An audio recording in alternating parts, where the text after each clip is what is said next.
राघव की सांसें तेज हो गई थी। उसके सामने सीढ़ियों के ऊपर खड़ी वो लड़की अब धीरे धीरे नीचे उतर रही थी।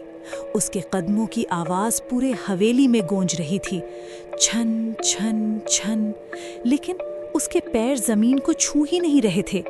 राघव का दिल जोर जोर से धड़कने लगा।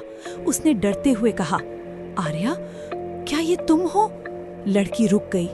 कुछ सेकंड तक उसने सिर झुकाए रखा, फिर धीरे धीरे उसने अपना चेहरा ऊपर उठाया और जैसे ही रोशनी उसके चेहरे पर पड़ी, राघव की आंखें फैल गईं। वो सच में आर्या थी। वही चेहरा, वही आंखें, वही मासूमियत, लेकिन उसकी मुस्कान अब वैसी नहीं थी। वो ठंडी थी, अजीब थी और डरावनी थी। राघव की आंखों में आंसू आ गए। वो धीरे धीरे उसकी तरफ बढ़ा। आर्या, तुम कहाँ थी? मैंने तुम्हें हर जगह ढूंढा, मैंने तुम्हें कभी नहीं छोड़ा। आर्या चुप रही। उसकी आंखें राघव पर टिकी हुई थीं। फिर उसकी आंखों से आंसू गिरने लगे, लेकिन वो आंसू काले थे।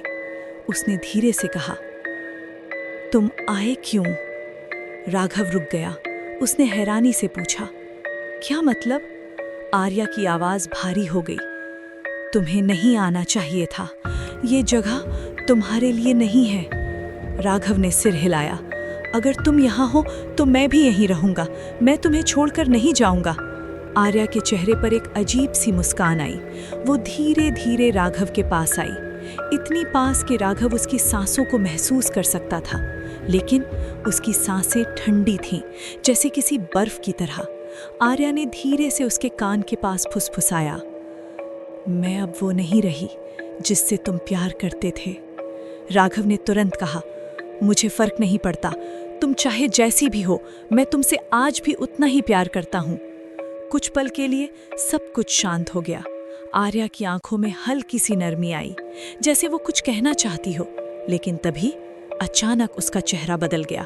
उसकी मुस्कान और बड़ी हो गई, आंखें पूरी काली हो गईं और उसकी आवाज बदल गई। अब बहुत देर हो चुकी है।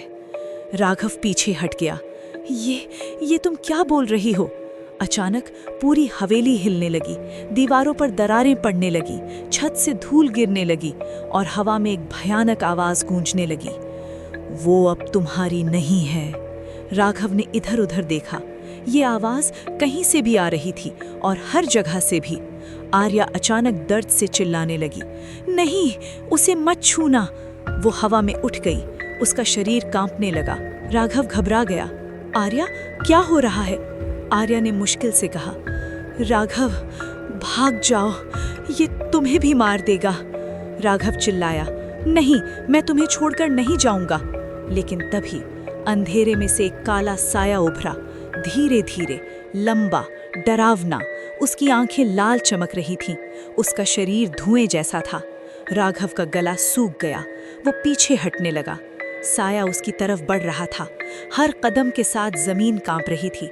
राघव ने पास पड़ी लकड़ी उठाई और पूरी ताकत से उस पर वार किया, लेकिन लकड़ी उसके आर पार निकल गई, जैसे वो हवा हो। राघव समझ गया, ये इंसान नहीं है। वो भागने लगा। पीछे से वो साया उसका पीछा कर रहा था। ठक ठक ठक, हर आवाज उसके दिल की धड़कन से टकरा रही थी। भागते भागते राघव एक कमरे में घुस गया। उसने दरवाजा बंद कर लिया। उसकी सांसें तेज चल रही थीं। उसने पीछे मुड़कर कमरे को देखा। कमरा खाली था। सिर्फ एक पुराना आईना दीवार पर लगा हुआ था और उस आईने पर खून से कुछ लिखा था। राघव धीरे धीरे उसके पास गया। उसने पढ़ा, सच्चाई देखनी है तो आईने में देखो। राघव का दिल तेज धड़कने लगा। उसने धीरे धीरे आईने में देखा।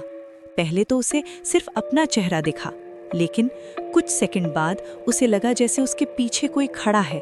उसने तुरंत पीछे मुड़कर देखा, लेकिन वहां कोई नहीं था। उसकी सांसें और तेज हो गईं।